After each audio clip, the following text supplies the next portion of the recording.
정봉재 정치쇼 4부 순서 들어가겠습니다. 이름하여 보수의 품격. 자, 할 말을 하는 직격탄 돌직구 정종브라더스 정도원 의원님 자리하셨습니다. 네, 정도원입니다. 예, 정태근 의원님 자리하셨습니다. 예, 안녕하세요. 정태근입니다. 예, 정도원 의원님. 네.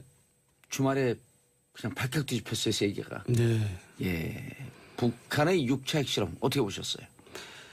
결국 뭐 여기까지 올 줄 알았는데 개인적으로는 다 예측이 했던 거죠. 예, 근데 예. 그냥 뭐 속수무책으로 여기까지 왔네요. 그러니까 이제 우리가 이제 이런 핵 또 생화학 무기 이런 걸 비대칭 전력이라 그러거든요. 예. 그러니까 이제 북한은 재래식으로는 도저히 우리나라 남한에 안 되니까 일단 경제력 차이가 뭐 50배 나니까 이제 그 몇십 년에 걸쳐서 30년에 걸쳐서 비대칭 전력으로서 핵을 개발해 온 건데 예. 결국 성공했네요. 참 대단한 인간들입니다. 6차까지면 거의 핵실험을 마쳤다 이렇게 보는 게 그 국제적인 통설 아닌가요? 근데 어제 뭐 해설도 쭉 보고 그러니까요. 예. 이제 뭐 다 끝났더라고요. 이제 뭐 마무리 단계 정도만 남은 걸로 예. 평가하던데요.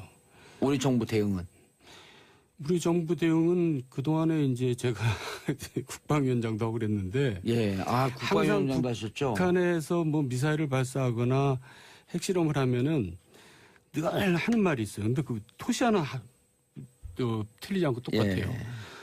철저한 응징을 하겠다. 뼈저리게 후회하게 만들겠다. 그러니까 이제 용어도 안 바뀌어요. 예. 그래놓고는 하는 게 없어요. 그러니까 뭐 북한이 뭐 신경이나 쓰겠어요. 근데 요새는 이제 정권이 바뀌어서 이제 용어는 바뀌었다라고요. 이렇게 그런 말은 안 쓰고 그냥 예. 단호히 대처하겠다 그러는데 사실 아무것도 하는 게 없는 거 아니에요, 사실. 우리가 할 수 있는 일이 없죠. 그러니까 우리가 이제 무능해서 할 수 있는 일이 없는 건 사실 아니고 우리 경제가 너무 커졌기 때문에 우리가 가진 게 너무 많으니까 할 수 있는 게 없는 거죠. 왜냐하면 모든 피해는 우리가 제일 많이 보니까 이제 뭔가 불상사가 발생하면 예. 이제 그거를 이용해서 이제 막 가는 거죠. 김정은은 어쨌든 우리가 할 게 하나도 없다는 것은 어쨌든 비참하고 슬픈 일입니다. 부딪히면 손해니까 우리는 피해가려고 하는데 그걸 노리고 계속 하고 있다. 네. 저는 지금은 이제 할 수 있는 게 없다라고 한탄을 하거나 걱정을 하는 것 상황은 지났다고 보여지거든요. 예. 조금 전에 봉도사님도 말씀하셨습니다만 거의 완성 단계에 와 있는데 제가 보기에는 지금 이제 수소폭탄 직전 단계까지 갔기 때문에 아마 핵실험도 한 번 정도 더 할 거라고 보여지고 또 ICBM 있죠. ICBM도 더 할 거라고 보여지고 그러면은 이제 뭐 얘기는 적절하지 않았습니다만 이제 지금은 레드라인에 발을 걸쳤다가 넘어가는 상황이 되는 거거든요. 그러면 이제는 우리가 이 대북 전략을 근본적으로 다시 생각할 때가 된 게 아니냐. 그러니까 예. 특히 집권당 민주당도 그렇고 청와대도 그렇고 예. 오늘도 보면 그 추미애 대표가 조금 전에 이제 국회에서 이제 그 국회 교수단 대표연설을 했어요. 그러면서 이제 어떤 얘기를 했냐면 모든 군사적 조치를 다 강구해야 된다라고 얘기를 하면서 또 한편에 있어서는 공포의 균형, 즉 핵무기와 관련된 공포의 균형이 아니라 공존의 균형을 찾아야 된다 이렇게 얘기를 했어요. 예. 뭔 그러니까 얘기예요 그게? 그러니까 이 전략적 비대칭 문제에 대해서 무슨 얘기를 하는지 잘 모르겠고 더 나아가서 지금 대북 특사화하고 대미 특사를 보내야 되다. 그러니까 대북 특사를 보내자는 것은 여전히 대화를 하자는 얘기거든요. 그런데 과연 이 국면에서 대화가 맞나? 대북 특사를 받을까요? 그러니까 지금 그러니까요. 오히려 지금 이제 여기까지 왔는데. 오늘 이제 사설들을 보면 예. 예외적으로 제가 오늘 좀 굉장히 주목해서 본 게 그동안 비교적 합리적인 얘기를 했다고 하는 중앙일보 같은 경우가 어떤 얘기를 했냐면은요. 레짐 체인지 얘기를 꺼냈어요. 그러니까 전술핵 재반입 문제와 동시에 사실은 이 레짐 체인지 그러니까 김정은 권력을 바꾸는 문제까지도 우리는 검토해봐야 된다는 게 쉬운 얘기가 아님에도 불구하고 우리가 미국도 그 얘기를 뺐잖아요. 예. 그 얘기는 뭐냐면 현실적으로 지금 상태에서는 당신들하고 대화가 어렵다. 신뢰할 수 없다. 라는 정도의 전략적 포석을 갖고 대응하지 않는 이상은 지금 상황에서 이걸 타개해 나갈 수가 없다라는 판단을 하는 거거든요. 예. 그래서 그런 수단이 현실적으로 뭔지는 모르겠습니다만 제가 보기에는 적어도 그 집권당조차도 뭐 그런 막연한 무슨 공존의 균형 이런 게 아니라 실제로 전략적 비대칭 문제를 어떻게 해결할 것인가에 대한 내부 논의를 시작해야 돼요. 시작해야 되고 결국은 제재를 계속 강화하는 방법이라는 것의 마지막 방법은 오늘 지금 미국에서 나온 게 모든 북한과의 무역 거래에 대해서 우리 차단하겠다. 근데 사실은 핵심은 지금 원유 공급 문제잖아요. 그렇죠. 그러면 중국을 어떻게 거기까지 끌고 올 갈 것인가 네. 라는 것들을 고민을 해야죠. 뭐 그러고 나면은 뭐 나중에 이제 그 레짐 체인지 문제가 지금 적절한 얘기인지는 잘 모르겠습니다만 그 정도의 강도를 가지고 우리가 지금 북한을 바라보고 있고 김정은 정권을 바라보고 있다는 것을 보여주지 않는 이상 김정은은 자기가 하고 싶은 대로 하는 거죠. 그래서 저는 지금 뭐 안이하게 생각하고 있다고 생각하고 싶지는 않습니다. 그런데 기존의 자기들이 갖고 있었던 그러니까 각 정당이나 정파가 갖고 있던 생각에 얽매여 가지고 생각하는 것이 아니라 전혀 다른 차원에서 한반도 문제, 대북 전략 문제를 고민하지 않으면 안 될 시점이다. 이런 초당적으로 말씀드리고. 모여서 한번 얘기를 해봐야 된다 이런 얘기까지. 아니 제가 하면. 늘상 얘기하던 건데 주말에 저는 유일하게 제 역할한 사람은 안철수 대표라고 봐요. 그래서 어제 오후에 나와가지고 적어도 북핵 문제와 관련해 가지고 그 여야 대표들과 청와대가 모여가지고 안보 대화를 하자 이렇게 제안을 하잖아요. 제가 보기에는 자유한국당이 그 얘기를 해야 되는데 아하. 안철수 대표는 얘기하고 있고 자유한국당은 지금 보이콧하고 피켓 시위하고 있고. 앉아있고. 그래서 저는 지금이라도 저는 청와대에서 여야 대표들, 원내대표들 또 이제 이 각 당에서 이제 대북 정책들을 주로 담당하는 사람들 있지 않습니까? 불러 모아서 일단 허심탄회하게 한번 얘기를 해보자. 그런 대화를 하는 모습 자체가 저는 이제 국민들에게 안정감. 국민들뿐만 아니라 대외적으로도 달라질 거라고 보여져요. 샵 1035 단문 50원 장문 100원. 자, 보수의 품격 정도원 의원님, 정태근 의원님 함께하고 계시고요. 8078님 북핵 문제에 관해서 초당적 협의를 해본 적이 없지 않나요? 방금 정태근 의원님께서 지적하신 말씀이고요. 장풍우님 보수의 품격 시간 늘려주세요. 지금 일단 북핵 문제 어떻게 하시고요. 자, 그런데 정도원 의원님, 청와대에서 어제 정의용 안보실장이 맥메스터 미 국가안보보좌관과 긴급 통화한 사실을 강조했다. 자, 요즘 이제 문제가 터지면은 트럼프하고 통화했냐, 아베하고 통화했냐, 누구하고 통화했냐, 이 통화 문제가 계속 불거지는데 이게 중요한 이슈예요, 이렇게? 아니 이게 왜 그러냐면 코리아 패싱, 문재인 패싱이라는 말이 나오고 또 사실 또 그런 그 분위기가 있거든요. 그러니까 이제 그런 얘기를 자꾸 피하려고 이제 이런 얘기를 하는 거죠.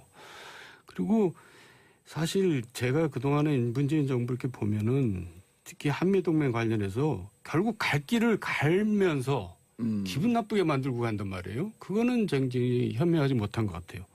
가장 대표적인 게 사드잖아요. 어차피 배치할 걸 가지고 계속 기분 나쁘게 만들고 약 올리고 뭐 저 끝까지 그렇게 가든가 결국 갈 거면서 왜 그렇게 가야 되는지 그거는 정말 저 현명하지 못한 것 같고 지금 하여간 코리아 패싱 때문에 지금 그런 걸 청와대에서 애써 강조하는 것 같아요.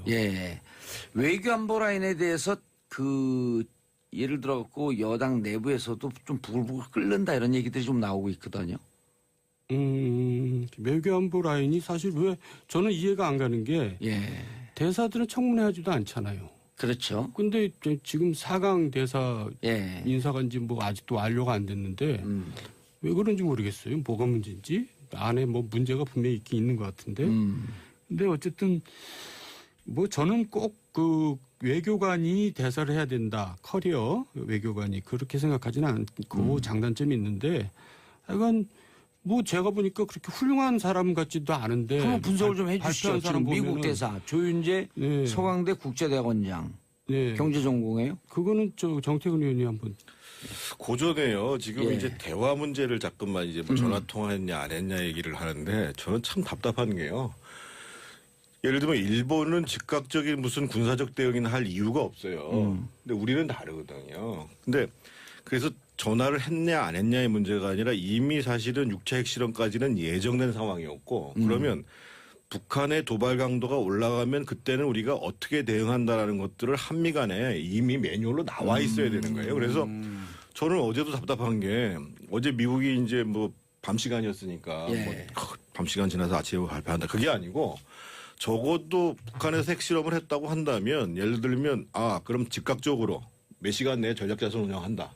그래서 북한도 긴장 상태에 들어가도록 만들고 이런 게 한미 간에 미리 다 조율이 돼 있고 거기에 따라서 시나리오대로 매뉴얼대로 움직일 수 있고 그것이 한미 동맹 그리고 한미의 군사적 대응이 상당히 치밀하구나. 라는 걸 보여줘야 되는데 꼭 뭐 그 다음날 무슨 뭐 비연비가 떴니 뭐가 오니 저는 이런 상황이 좀 걱정스러워요. 사실은 이게 걱정스럽고 긴밀하고 신속한 대응이 안 돼 있고 이미 예고된 지금 긴장 고조 과정이기 때문에 그렇죠. 저는 이미 이제 협상과 관련해서는 대응 전략과 관련해서는 상황의 변동이 있을 수 있겠지만 적어도 우리가 기본적으로 보여야 될 군사적 조치에 대한 것들은 매뉴얼화돼 있어야 된다. 그래서 이게 좀 간단한 문제가 아니구나 이렇게 느껴야 되는데 뭐 쟤들도 하니까 우리도 하고 뭐 그 비행기 한번 띄워가지고 뭐 폭격 시험하고 이런 식의 수준 가지고는 저는 걱정스럽고 그래서 전화를 통화했니 안 했니가 중요한 게 아니고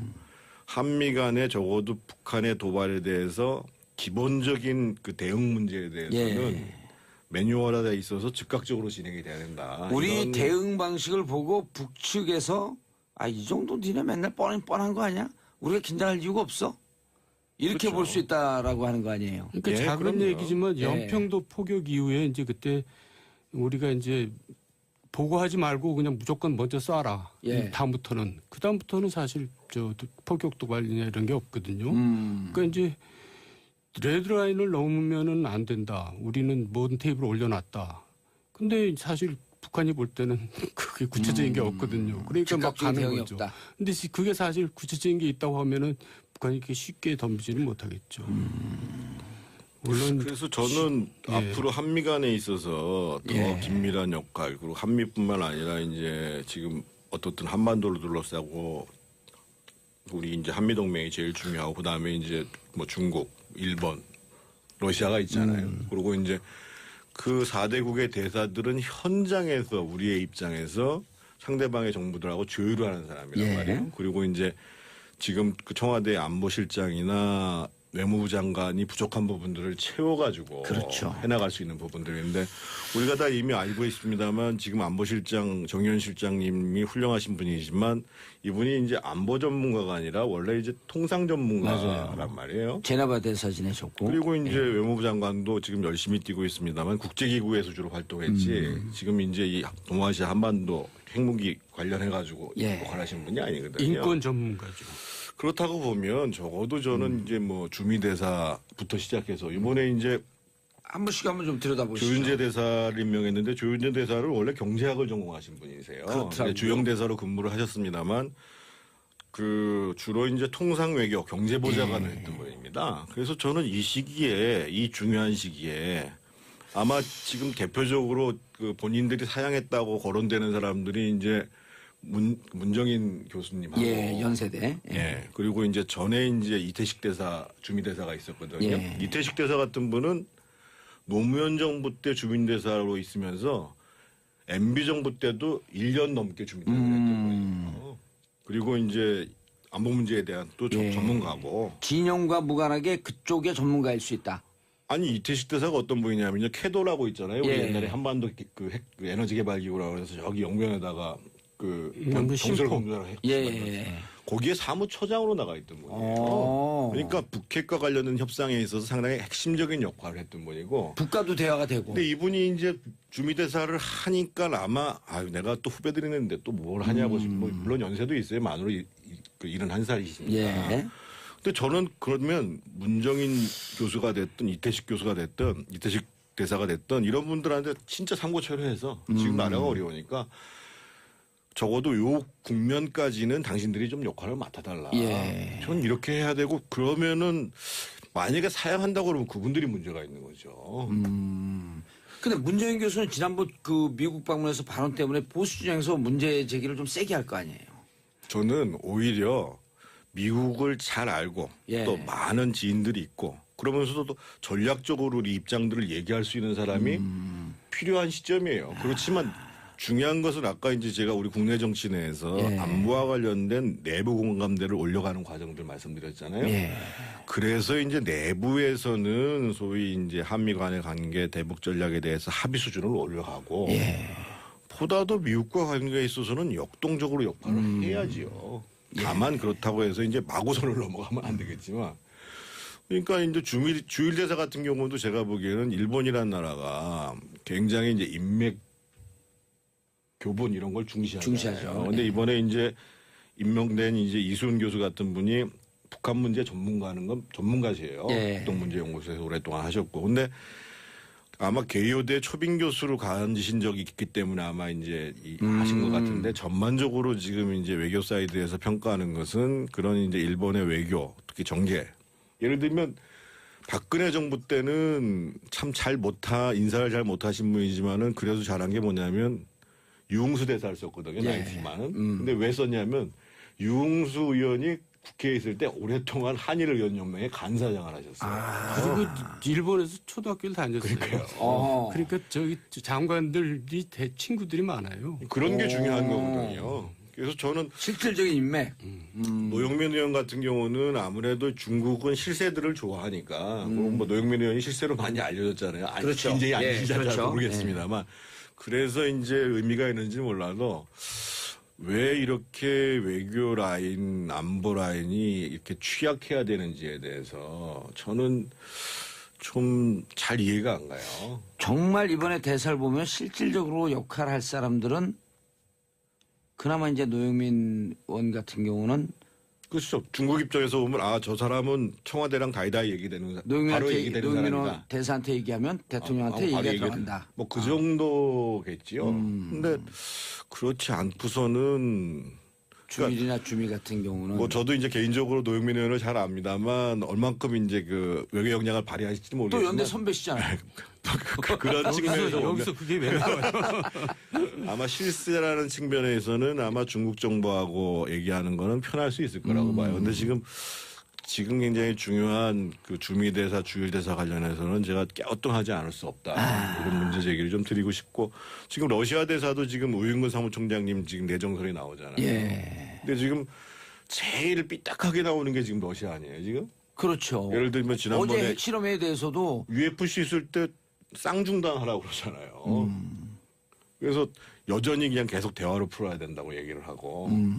그래서 이게 참 러시아와 관련해서 또 워낙 또 뭐 푸틴이라는 사람이 뭐 보통 사람이 아니잖아요. 그래서 러시아 대사 문제조차도 예. 좀 걱정스러워요, 사실은. 그러니까 우윤근 총장이 걱정스럽다는 게 아니고요. 자유한국당하고 바른정당 한반도 위기 상황에 대해서 외교 안보 정책이 무능하다. 연일 그 강공을 퍼붓고 있는데요. 뭐 그럴 만한 자격은 없죠. 지금 여야 뭐 과거 다 이제 엎치락뒤치락 했지만 다 50보 100보죠. 그동안에 다 책임이 다 똑같이 있고. 아까 정태근 의원님 말씀한 여야 입장을 떠나서 네. 이 부분에 대해서 좀 뭐 안보 대화를 해야 된다든지 그 부분에 대해서는 어떻게 생각하세요? 그러니까요. 그거는 뭐 사실 자기네들이 당연히 해야 될 책임을 방기하고 있는 거죠. 그리고 지금 정기국회까지 보이콧했잖아요. 물론 예. 핵실험을 예상을 못했겠지만 이 마당에 정기국회를 보이콧한다는 것은 좀 국민 정서에 너무 안 맞는 것 같고. 전에 또 나오셔서 근데 9월 9일이나 앞두고 네. ICBM을 하든 핵실험을 한다 말씀하셨었잖아요. 제가 그랬나요? 저도 잘 기억이 안 나네요. 아니, 어쨌든 그건 뭐 저희들뿐만 예, 아니라 많은 모든 사람들이 사람들이 그렇죠. 예상하는 건데 거죠. 조금 빨리 한 걸요, 사실은. 근데 그 과거 정부 때도 뭐 천안함 피격도 있었고 연평도 포격, 뭐 지뢰 도발이 있었지만 다 속수무책으로 다 또 보수 정권이나 진보 정권이나 다 지금 어떻게 대응을 해야 돼요? 안보 정책에 대해서 무능하다는 것에 대해서는 서로 뭐 마찬가지죠. 그래서 아까 이제 우리가 대응 얘기를 잠깐 예. 나왔었는데 저는 일단 레짐 체인지는 사실 이건 긴 호흡으로 가야 되는 거니까 저는 가야 된다고 생각합니다. 그래서 한편으로는 북한의 자유화 물결을 집어넣어가지고 그 내부에서 뭔가 변화가 일어나야죠. 그래서 저는 사실 작은 얘기 같지만 대북 전단이나 대북 방송 이런 거는 굉장히 북한이 뼈 아파하는 부분들이에요. 저는 예. 이럴 때 그런 거 난리라 이거예요. 막 날리고 또 이제 저는 아무리 생각해봐도 전술핵 배치는 불가피한 상황이 와 있다고 봐요. 레드라인이 넘었는데 우리는 아무 것도 없이 어떻게 합니까? 그래서 저는 개인적으로는 전술핵 배치는 지금 이제 여야가 정말 머리를 맞대고 서로 이 대화를 시작해야 되지 않겠느냐. 예. 물론 이제 우리 마음대로 되는 건 아니죠. 알겠습니다. 북한 핵실험 뭐 계속 이어지고 그다음에 ICBM 도발도 곧 예상되는 문제고. 자, 자유한국당 문제로 좀 넘어가 보시죠. 정태근 의원님. 보이콧, MBC 구하기. 말이 안 되는 얘기죠. 그 김성수 의원이 얘기한 건데요. 예. 김장겸 사장이 이런 얘기를 했다고 그래요. 내가 무너지면 자유한국당도 무너진다. 내가 보수를 지키는 마지막 보루다. 이런 얘기를 했다고 그러는 거예요. 그 자유한국당 의원들을 만난 자리에서. 예. 아니 그래서 그 자유한국당이 그래 나오는 일은 잘 모르겠지만 저는 자유한국당이 앞으로 언론 환경이 어려워진다 그러면 방송법 개정하자고 하면 돼요. 김장겸 사장의 문제는 뭐 지금 체포영장이 발부가 돼도 그래서 이제 조사가 들어가면 이 노동부에서 이제 고발 조치하면 예. 그때 검찰에 수사하고 이런 과정들이거든요. 그래서 지금 진짜 언론 환경이 걱정이 된다라고 예. 하면 지난번에 작년인가요? 작년 9월 달로 기억을 하는데 그 당시에 야당이죠. 민주당, 정의당, 국민의당이 방송법 개정안 냈잖아요. 그랬죠. 그래가지고 이사 숫자를 여당이 7명, 야당이 6명 하고 앞으로 사장 선임은 3분의 2 이상을 동의를 받아야 한다. 예. 그래서 여당 쪽에 유리한 사람이 일방적으로 대체 못하도록 하는 거. 그럼 양측이 대화가 되겠네요. 네. 그래서 저는 그거를 지금 어허. 빨리 자유한국당이 민주당 당신들이 발의한 법안이니까 야 지금 그거 통과시키자. 이야. 그리고 김장겸 문제에 대해서는 엄정하게 공평하게 법 집행해라 라고 하면 되는데 또 이러니까는 뭐 그렇게 되면은 민주당이 설마하니 발을 빼겠어요? 저는 못 뺄 것 같거든요. 그럼 작년에 대통령이 그랬잖아요. 예. 앞으로 다 내 임기 동안 언론 장악하지 않겠다고 그랬잖아요. 예. 그러면 적어도 앞으로 공영방송 사장과 관련해서는 한쪽에서 자신의 이념과 맞는 사람을 강요하는 이런 일은 없을 거라는 거죠. 근데 그 지난번에 냈던 그 안이 좋네요. 좋아요. 그래서 그 안에 대해서는 예. 이의를 달 수가 없어요. 그래서 만약에 여기서 민주당이 그걸 또 발을 뺐다? 예. 그러면 이제 민주당은 언론 완전히 장악하겠다는 의도 아니에요. 정신이 그러면. 가는 거죠, 이제. 아니 그렇게 되면 7대 6이면 네. 정말 좀 중립적인 사람. 지금은 어떻게 되어 있냐면요. KBS는 7대 4로 되어 있고요. 예. MBC 같은 경우는 6대 3으로 6대 3 이요. EBS는 7대 2로 되어 있어요. 그것도 과반수로 임명해 버리니까 EBS는 몇 대 몇이요? 7대 1이요. 7대 2. 그러니까 과반수로 임명해 버리니까 하고 싶은 대로 다 해버리는 거예요. 정권만 바뀌면 그래서 옛날에 정인주 사장 사건이 터진 거 아니에요. 그걸 그랬죠. 또 못하니까. 그러니까 언론 장악 문제는 사실 진보 보수 다 할 말이 없거든요. 이제는 손 띄어야 돼요. 정권 때마다 반복된 일인데 이제는 손 띄어야 돼 이제. 소위 김장겸을 체포영장 발부한 거는 무리한 면은 있지만 김장겸 사장 체제가 결국 또 박근혜 정부 때 그 언론 장악의 그 결과거든요. 그러니까 거기까지 마무리하고 예. 진짜 아까 정태근 의원 진짜 기발한 아이디어를 냈는데 제가 아이디어 된 게 아니에요. 법을 민주당, 나와 있는 거예요. 이렇게. 알겠습니다. 자, 2시간 동안 달려온 정봉재 정치쇼는 여기까지입니다. 제가 없어지더라도 사라지더라도 채널 고정해 주시고요. 12시부터는 소웅은이 김숙의 언니네 라디오가 시작됩니다. 정치쇼 앞 시간엔 이수경의 러브 FM, 정치쇼 뒤 시간엔 소웅은이 김숙의 언니네 라디오 환상의 바톤 터치. 자, 두 분 인사하시고요. 네, 예. 수고하셨습니다. 다음 주에 또 뵙겠습니다. 짧아서 죄송합니다. 저는 내일 아침 이게 그동안 비교적 합리적인 얘기를 했다고 하는 중앙일보 같은 경우가 어떤 얘기를 했냐면은요. 레짐 체인지 얘기를 꺼냈어요. 그러니까 전술핵 재반입 문제와 동시에 사실은 이 레짐 체인지 그러니까 김정은 권력을 바꾸는 문제까지도 우리는 검토해봐야 된다는 게 쉬운 얘기가 아님에도 불구하고 그래서 미국도 그 얘기를 뺐잖아요. 예. 그 얘기는 뭐냐면 현실적으로 지금 상태에서는 당신들하고 대화가 어렵다. 신뢰할 수 없다. 라는 정도의 전략적 포석을 갖고 대응하지 않는 이상은 지금 상황에서 이걸 타개해 나갈 수가 없다라는 판단을 하는 거거든요. 예. 그래서 그런 수단이 현실적으로 뭔지는 모르겠습니다만 제가 보기에는 적어도 그 집권당조차도 뭐 그런 막연한 무슨 공존의 균형 이런 게 아니라 실제로 전략적 비대칭 문제를 어떻게 해결할 것인가에 대한 내부 논의를 시작해야 돼요. 시작해야 되고 결국은 제재를 계속 강화하는 방법이라는 것의 마지막 방법은 오늘 지금 미국에서 나온 게 모든 북한과의 무역 거래에 대해서 우리 차단하겠다. 근데 사실은 핵심은 지금 원유 공급 문제잖아요. 그렇죠. 그러면 중국을 어떻게 거기까지 끌고 올 갈 것인가 것이냐. 라는 것들을 고민을 해야죠. 뭐 그러고 나면은 뭐 나중에 이제 그 레짐 체인지 문제가 지금 적절한 얘기인지는 잘 모르겠습니다만 그 정도의 강도를 가지고 우리가 지금 북한을 바라보고 있고 김정은 정권을 바라보고 있다는 것을 보여주지 않는 이상 김정은은 자기가 하고 싶은 대로 하는 거죠. 그래서 저는 지금 뭐 안이하게 생각하고 있다고 생각하고 싶지는 않습니다. 그런데 기존의 자기들이 갖고 있었던 그러니까 각 정당이나 정파가 갖고 있던 생각에 얽매여 가지고 생각하는 것이 아니라 전혀 다른 차원에서 한반도 문제, 대북 전략 문제를 고민하지 않으면 안 될 시점이다. 이런 초당적으로 모여서 한번 얘기를 해봐야 된다 이런 얘기까지. 제가 늘상 얘기하던 건데 주말에 저는 유일하게 제 역할한 사람은 안철수 대표라고 봐요. 그래서 어제 오후에 나와가지고 적어도 북핵 문제와 관련해 가지고 그 여야 대표들과 청와대가 모여가지고 안보 대화를 하자 이렇게 제안을 하잖아요. 제가 보기에는 자유한국당이 그 얘기를 해야 되는데 안철수 대표는 얘기하고 있고 자유한국당은 지금 피켓 시위하고 앉아있고. 그래서 저는 지금이라도 저는 청와대에서 여야 대표들, 원내대표들 또 이제 이 각 당에서 이제 대북 정책들을 주로 담당하는 사람들 있지 않습니까? 불러 모아서 일단 허심탄회하게 한번 얘기를 해보자. 그런 대화를 하는 모습 자체가 저는 이제 국민들에게 안정감. 국민들뿐만 아니라 대외적으로도 달라질 거라고 보여져요. 샵 1035 단문 50원 장문 100원. 자, 보수의 품격 정도원 의원님, 정태근 의원님 함께하고 계시고요. 8078님 북핵 문제에 관해서 초당적 협의를 해본 적이 없지 않나요?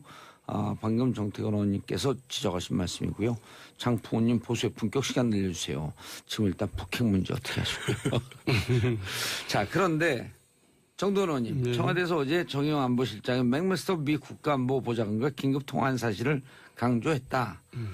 자, 요즘 이제 문제가 터지면은 트럼프하고 통화했냐, 아베하고 통화했냐, 누구하고 통화했냐, 이 통화 문제가 계속 불거지는데 이게 중요한 이슈예요, 그렇게? 아니 이게 왜 그러냐면 코리아 패싱, 문재인 패싱이라는 말이 나오고 또 사실 또 그런 그 분위기가 있거든요. 그러니까 이제 그런 얘기를 자꾸 피하려고 이제 이런 얘기를 하는 거죠. 그리고 사실 제가 그동안에 문재인 정부 이렇게 보면은 특히 한미동맹 관련해서 결국 갈 길을 갈면서 기분 나쁘게 만들고 간단 말이에요. 그거는 굉장히 현명하지 못한 것 같아요. 가장 대표적인 게 사드잖아요. 어차피 배치할 걸 가지고 계속 기분 나쁘게 만들고 약 올리고 뭐 저 끝까지 그렇게 가든가. 결국 갈 거면서 왜 그렇게 가야 되는지 그거죠. 왜냐하면 모든 피해는 우리가 제일 많이 보니까 이제 뭔가 불상사가 발생하면 이제 그거를 이용해서 이제 막 가는 거죠. 김정은은 어쨌든 우리가 할 게 하나도 없다는 것은 어쨌든 비참하고 슬픈 일입니다. 부딪히면 손해니까 우리는 피해가려고 하는데 그걸 노리고 계속하고 있다. 저는 지금은 이제 할 수 있는 게 없다라고 한탄을 하거나 걱정을 하는 것 상황은 지났다고 보여지거든요. 조금 전에 봉도사님도 말씀하셨습니다만 거의 완성 단계에 와 있는데 제가 보기에는 지금 이제 수소폭탄 직전 단계까지 갔기 때문에 아마 핵실험도 한 번 정도 더 할 거라고 보여지고 또 ICBM 있죠. ICBM도 더 할 거라고 보여지고 그러면은 이제 뭐 얘기는 적절하지 않았습니다만 이제 지금은 레드라인에 발을 걸쳤다가 넘어가는 상황이 되는 거거든요. 그러면 이제는 우리가 이 대북 전략을 근본적으로 다시 생각할 때가 된 게 아니냐. 아하. 그러니까 예. 특히 집권당, 민주당도 그렇고 청와대도 그렇고 예. 오늘도 보면 그 추미애 대표가 조금 전에 이제 국회에서 이제 그 국회 교수단 대표연설을 했어요. 그러면서 이제 어떤 얘기를 했냐면 모든 군사적 조치를 다 강구해야 된다라고 얘기를 하면서 또 한편에 있어서는 공포의 균형, 즉 핵무기와 관련된 공포의 균형이 아니라 공존의 균형을 찾아야 된다 이렇게 얘기를 했어요. 예. 뭔 그러니까- 얘기예요, 그게? 그러니까 이 전략적 비대칭 문제에 대해서 무슨 얘기를 하는지 잘 모르겠고 더 나아가서 지금 대북 특사화하고 대미 특사를 보내야 된다. 그러니까 대북 특사를 보내자는 것은 여전히 대화를 하자는 얘기거든요. 예. 근데 과연 이 국면에서 대화가 맞나? 대북 특사를 받을까요? 그러니까 지금 그러니까요. 오히려 지금 이제 여기까지 왔는데. 오늘 이제 사설들을 보면 예. 예외적으로 제가 오늘 좀 굉장히 주목해서 본 저는 정말 저 현명하지 못한 것 같고 지금 하여간 코리아 패싱 때문에 지금 그런 걸 청와대에서 애써 강조하는 것 같아요. 예. 외교안보 라인에 대해서 예를 들어갖고 여당 내부에서도 좀 부글부글 끓는다 이런 얘기들이 좀 나오고 있거든요. 외교안보 라인이 사실 왜 저는 이해가 안 가는 게 예. 대사들은 청문회 하지도 않잖아요. 그렇죠. 근데 지금 4강 대사 예. 인사간지 뭐 아직도 완료가 안 됐는데 왜 그런지 모르겠어요. 뭐가 문제인지 안에 뭐 문제가 분명히 있긴 있는 것 같은데. 근데 어쨌든 뭐 저는 꼭 그 외교관이 대사를 해야 된다. 커리어 외교관이 그렇게 생각하지는 않고 장단점이 있는데 하여간 뭐 제가 보니까 그렇게 훌륭한 사람 같지도 않은데 한번 분석을 좀 해주시죠. 발표한 사람 지금 미국 보면은- 대사 조윤재 네. 서강대 국제대학원장 네. 경제전공이에요. 그거는 저 정태근 의원이 한번 고전해요. 지금 예. 이제 대화 문제를 자꾸만 이제 뭐 전화 통화했냐 안 했냐 얘기를 하는데 저는 참 답답한 게요.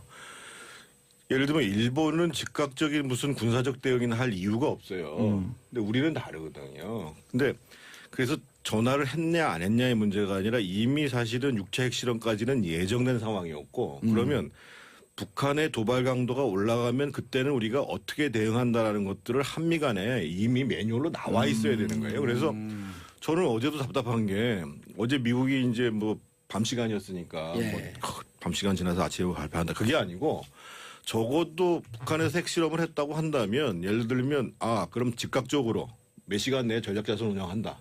그래서 북한도 긴장 상태에 들어가도록 만들고 이런 게 한미 간에 미리 다 조율이 돼 있고 거기에 따라서 시나리오대로 매뉴얼대로 움직일 수 있고 그것이 한미 동맹 그리고 한미의 군사적 대응이 상당히 치밀하구나. 라는 걸 보여줘야 되는데 꼭 뭐 그 다음날 무슨 뭐 비연비가 떴니 뭐가 오니 예.